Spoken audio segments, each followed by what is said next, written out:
Alright, hit the music. Alright, so I was listening to Vision Run by Roiksop. Look, it's a Little Big Planet 2 song. Vision 1 by Roiksop. The lyrics are really poetic. I'm not normally into lyrics like that. But like, while I'm being alive, I'm constantly like imagining. I do not like the shade of purple.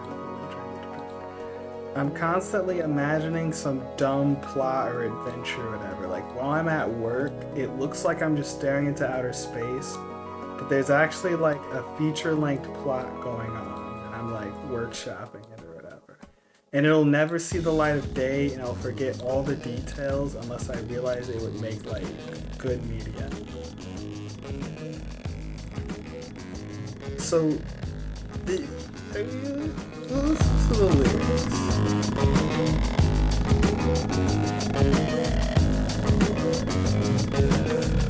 There was a time when all the shadows of these tall buildings, we throw the cape around each corner of the grassy fields, and one by one, each hued shade would color the green with black.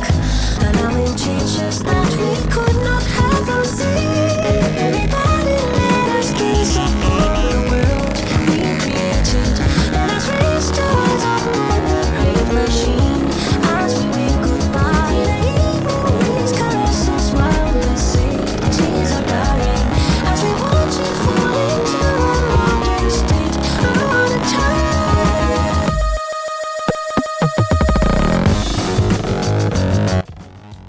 But yeah,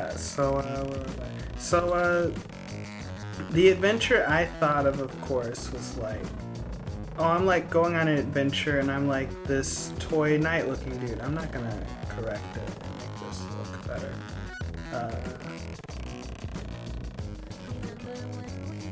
Oh, this is my picture.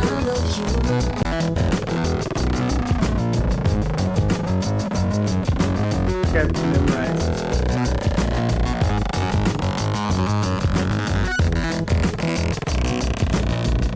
Remember when we hear the distant sound of human life, as it embraces whispers that travel through the sky, and one by one each new sound has faded away with time, and now in changes that we could not have foreseen. Everybody let us say goodbye to all our emotions, 'cause it's not enough to say that we're humane. Then we're left behind to make you think that we can worship human emotions, 'cause we've already invented two machines in our minds.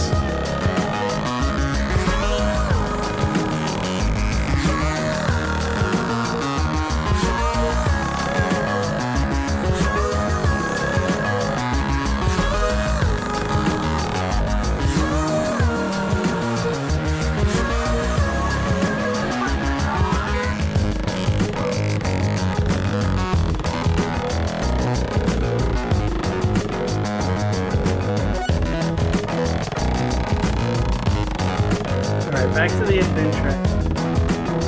So, I like the idea that there's like this knight character or whatever. Just like a wooden toy knight. And what got me was this question I asked myself: why is this person like this knight?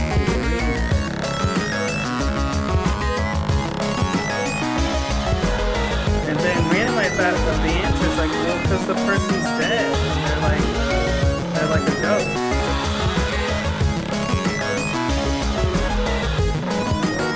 All of humanity's stuff. And like you just see like it's like one of those apocalypses like Last of Us, where you just kind of see like this overgrowth everywhere. It's the person's dead. They do not need to do that. In fact, I'm going to draw them.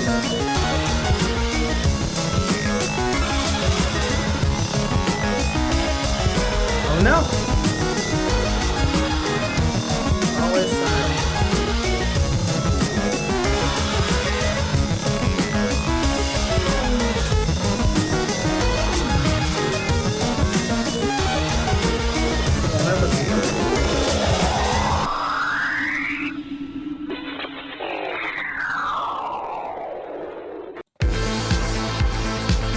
play something else. Anyway, so the humans have like died or whatever. They've all died off. Maybe just most of them. They're gone. They're gone. I'm gonna make this purple just because I don't feel like getting my brown back. Maybe it's like a toy Nerf gun or something.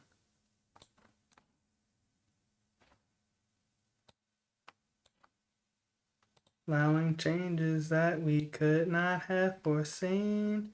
Everybody let us say goodbye to all of our notions.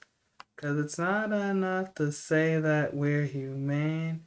When we're left behind, it's too late to worship human emotion. 'Cause we've already turned to machines in our minds. Mm-hmm. Mm-hmm. Mm-hmm. I'll do like a red.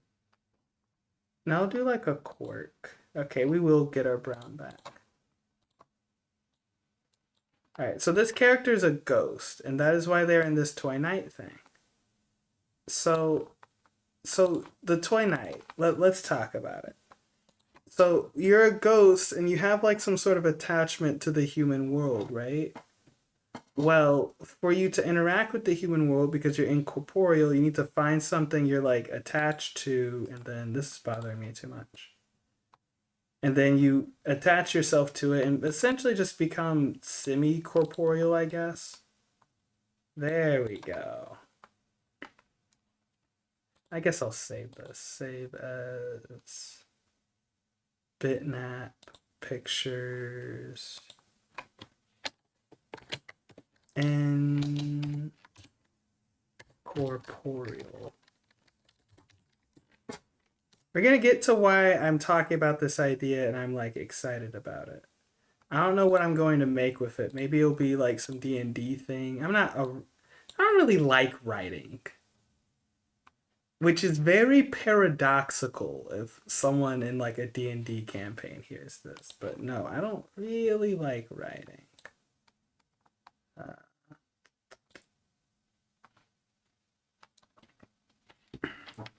But so this night dude or whatever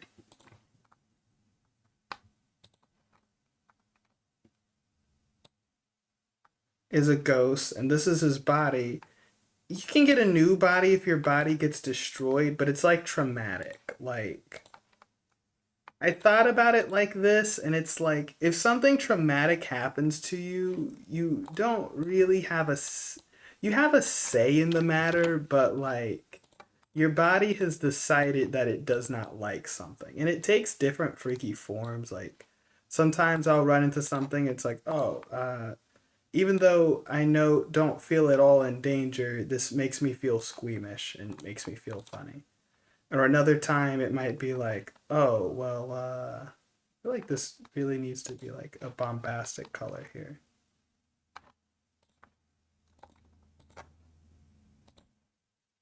Let me see. Yeah, I like this yellow. Nah, I like the better before. I'm like all over the place. See, I don't even know where I left off, so I'll continue talking about the concept. Oh yeah, trauma. So like your body gets destroyed as like a ghost, and it just causes this mental reaction that's kind of that you can't really just shrug off. You need to stop that from happening to you a lot, if at all. Like you do not want your body destroyed. Like depending on your attachment to what got destroyed, that could immediately you pass on to the beyond essentially when you lose a reason to stay into the real world, and your body's going to inevitably be part of that reason. So passing on to the beyond. Now we have a lot to talk about with this concept. So roaming around are, oh, I bet this is gonna be a sick color.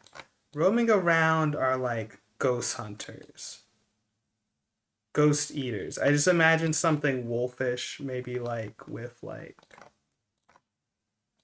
multiple eyes. I should choose like a different predator because it's always like some canine or cat with multiple eyes. Let's give them some spider eyes. I guess there's only like so many predators on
I've got the path in my head and space to run.